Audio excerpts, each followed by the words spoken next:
গরমে অফিস টাইমের সময় পাতলা করে মাছের ঝোল করে নিলাম।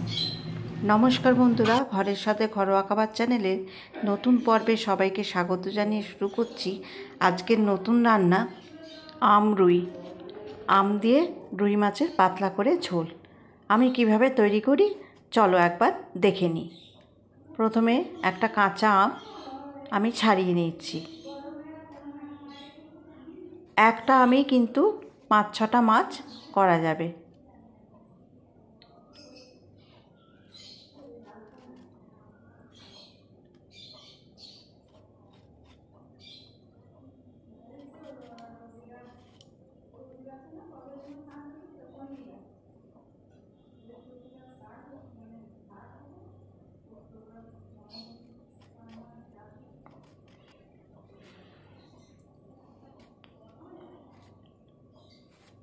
আম ছাড়ানো মোটামুটি হয়ে গেছে।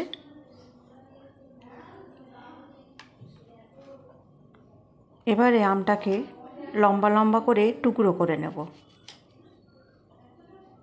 ভেতরের আটিটাকে আমি ব্যবহার করব না এখানে।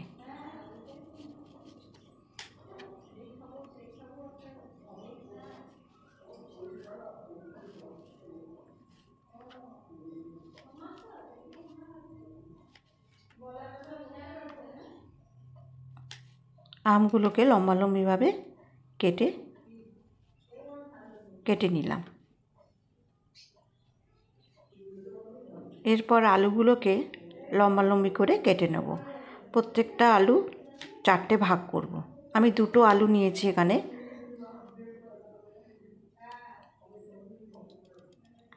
আমি প্রত্যেকটা আলু এরমভাবে ছুরি দিয়ে একটু কেটে নিই, তাতে আলুটা তাড়াতাড়ি সিদ্ধ হবে আর মশলা লবণ ঢুকবে। আমি এখানে 2টো আলু নিয়েছি, মোট 8 পিস আলু।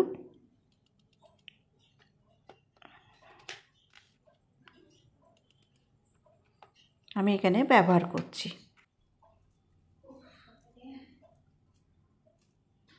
এখানে 5 পিস রুই মাছ নিয়েছি।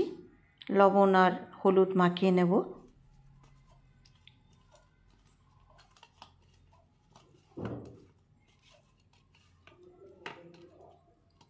ভালো করে লবণ হলুদ মাখিয়ে 10 মিনিট রেখে দেব।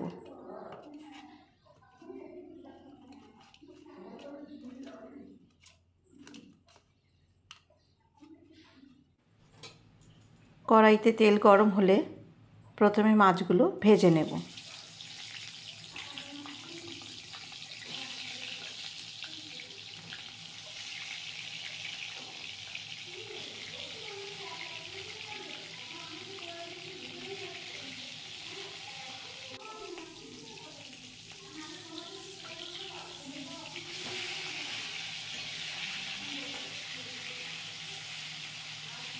মাছগুলোকে একটু লাল লাল করে ভেজে নেব। খুব কড়া করব না, কিন্তু একটু লাল লাল করেই ভেজে নেব।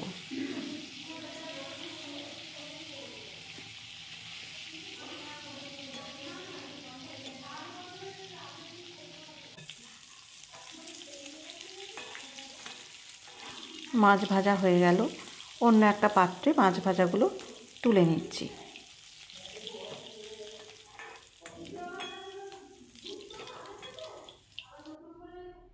এরপর কড়াইতে 2টো তেজপাতা আর সামান্য 5 ফোড়ন দিয়ে আর শুকনো লঙ্কা দিয়ে ভালো করে ফোড়ন দিয়ে দিলাম। ফোড়ন থেকে সুন্দর গন্ধ বের হলে এর মধ্যে দিয়ে দেবো আলুগুলো প্রথমে ভেজে নেব।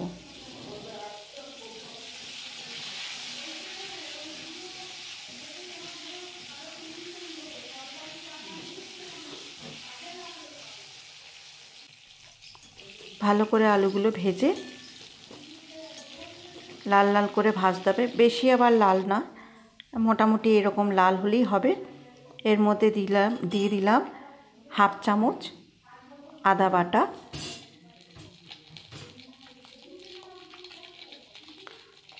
তারপরে দিয়ে দেবো হলুদ গুঁড়ো 1/2 চামচ, 1/2 চামচ ধনের গুঁড়ো, হাফ চামচ জিরের গুঁড়ো আর সামান্য কাশ্মীরি লঙ্কার গুঁড়ো রঙের জন্য।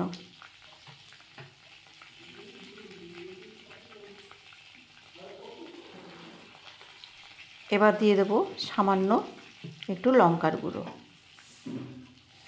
একটু জল দিয়ে দেবো। জল দিয়ে এটাকে ভালো করে কষবো।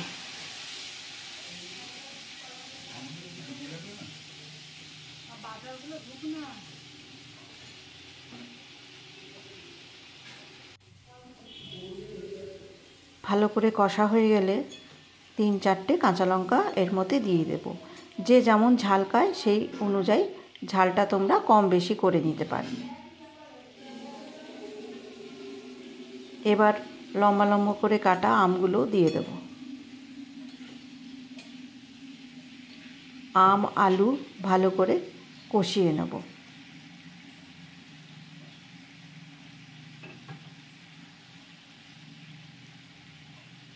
লবণ দিয়ে দিলাম।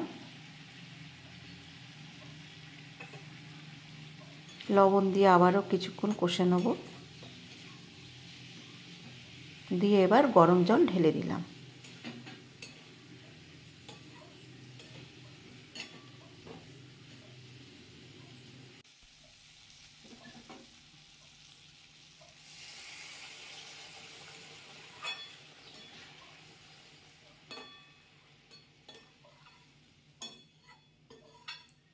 এটা খেতে খুব ভালো লাগে। গরমের সময় টক টক মাছের ঝোল খেতে খুবই ভালো লাগে।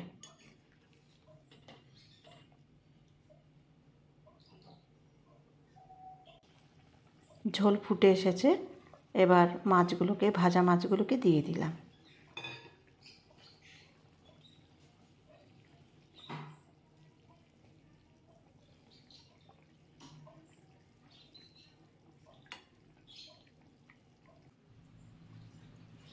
সামান্য একটু চিনি দিয়ে দিলাম, যেহেতু আম আছে টকটাকে ব্যালেন্স করার জন্য।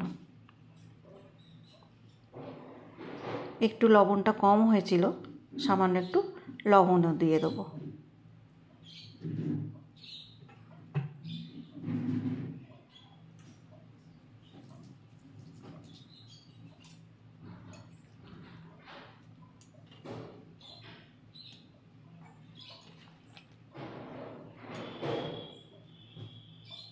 আজকে এই অতি সাধারণ মাছের ঝোল, খুব পাতলা একটা মাছের ঝোল করে দেখালাম। তোমাদের কেমন লাগলো জানিও। একটু ধনেপাতা দিয়ে কিছুক্ষণ স্ট্যান্ডিং টাইমে রেখে দেবো। হয়ে গেছে আমার মাছের ঝোল।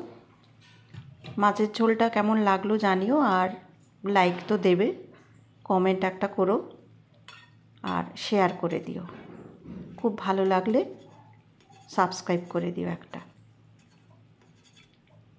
আমগুলোর কয়েকটা আম একটু ম্যাশ করে দেবো খুন্তি দিয়ে।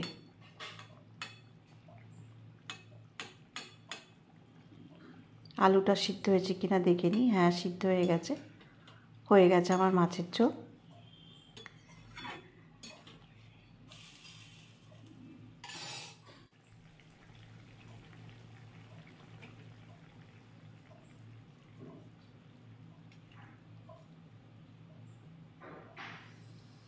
এবার মাছের ঝোলটা অন্য পাত্রে ঢেলে নেব।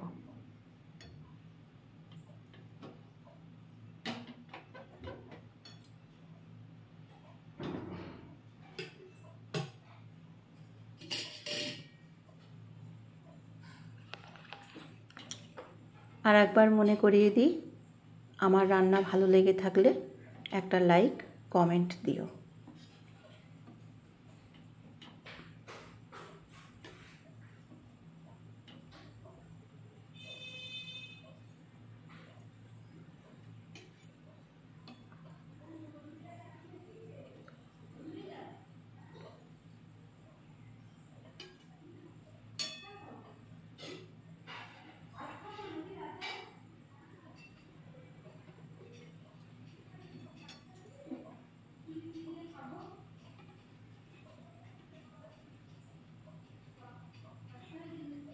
খুব পাতলা করে হয়, মানে পাতলা ঝোলটা হয়, খেতে অপূর্ব লাগে গরম ভাতের সাথে। বেশি রিচ নয়। একটু উপরে ধনেপাতা দিয়ে দিলাম আবারও।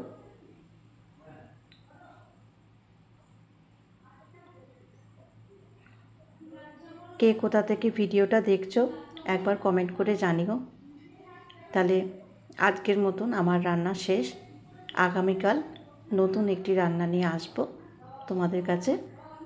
তোমরা সবাই ভালো থেকো, সুস্থ থেকো, আর একটা সাবস্ক্রাইব করে দিও। আজকের মতো টাটা।